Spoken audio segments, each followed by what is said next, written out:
Hi, you are listening to the Father Support Network podcast. This podcast is for single fathers and fathers in general.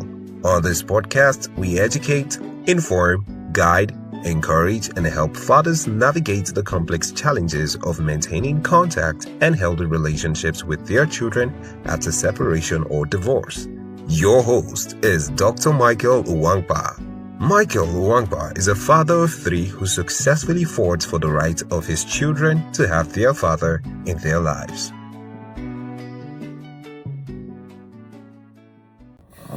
Hello, and happy Sunday. Today I want to talk about a very terrible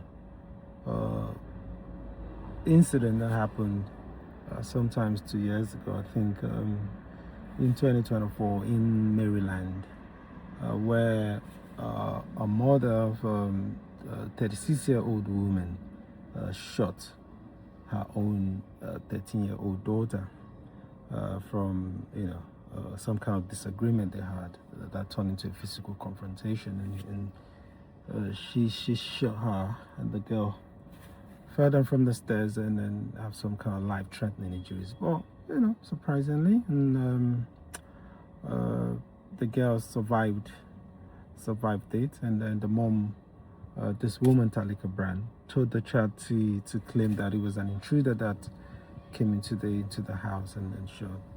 But he was determined at the end of the day that there was no intruder. It was the mom, and the mom was this year, June 18th of this year, sentenced to 50 years in jail.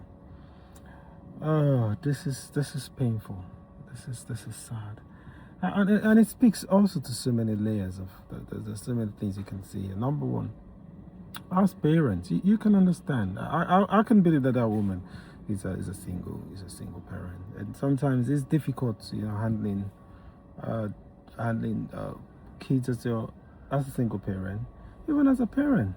And then when you're handling kids that are getting to a certain age, becoming teenager, approaching that age, there's always that tension, and it's difficult for one to lose it at the point. It's just natural, but to lose it at the point of fatally or trying to pick up a gun. So this is a conscious thing for you to go pick up a gun to kill. I can imagine what that woman can do to someone that is not even her blood or her slave. That woman is definitely a danger to society, and rightfully so should be locked away. But I say to people, we're just in a generation where you ask yourself, where a parent becomes the greatest threat to the child. We're not talking about strangers here. We're not talking about step, because last time I did one about step parents, or you dating someone, having a child and having going on with your life, having a relationship and all of that. But now we're talking about someone that is your child. We're talking about a mother to a child. We're talking about a father to his own seed, and we've seen this thing is becoming too rampant now. And how do we protect children? How do we do that? How can you police that? How can you prevent that? How can you do that? It's a bit difficult, but there are many ways you can look at this. Number one, there needs to be some kind of support. I would say support to parents. There should be some kind of education, awareness on how to deal with kids that are becoming certain age, and an understanding that there will always be tension. They're coming to the age where they're beginning to become independent, and there's always going to be that parenting tension, that tension about you trying to enforce certain rules or enforce certain standards, and they trying to rebel against that. There's absolutely nothing wrong with that. It's just helping to regulate that. But an adult should be the one to regulate emotions. Yeah, you should be able to regulate your emotions, be able to regulate your anger. In correcting your child, you don't want to become a beast in correcting your child. You don't want to abuse your child in correcting. Then you defeated the purpose. So I would say, number one, we shouldn't act in anger. Even though they're a child, at times you need to sit back away from from cool down your emotions. Even you shouldn't be acting in anger and everything. 1 minute madness, 1 minute foolishness is now costing you nearly your lifetime, because by the time that woman is out of prison, it's 36 now, you'll be like nearly 90.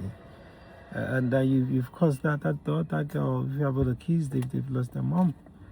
Someone has lost their daughter. You see, it's what anger can do. You know, I've been in situations where people kind of provoke you, and you need to think fast, because in the middle of that, they're provoking to anger. Anything can happen, and you might lose your life, lose your freedom. It's not worth it. It's not. Now you can't walk in that child.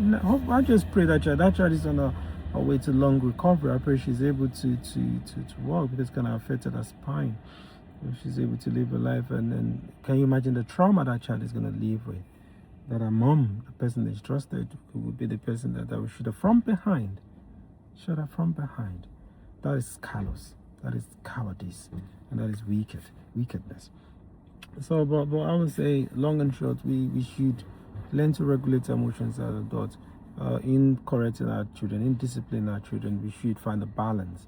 You should correct and discipline out of love, not out of wickedness and anger, because that's an anger. That's wickedness. That's you're treating someone like there's a mortal enemy to shoot someone.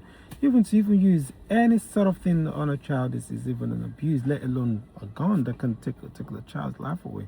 That is just a pure evil. That's the purest evil I've ever seen. But if I look at the underlying things and look at how, again, there's a question of independence, a question of control, a question of parenting, and a question of maybe some underlying things, pressures that we're dealing with.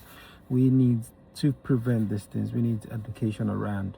We need more awareness around parenting, around discipline, around dealing with children. Again, I think the state as well is there are some places where the state has removed power from the parents, and kids have grown so big, and you know, as a parent, you see your little child challenging you in a way, it could trigger some sort of things. So I think the state should have a balance as well in the way it takes control of parents, and parents also should learn to regulate their emotions and know that when you're disciplining your child, that is your child.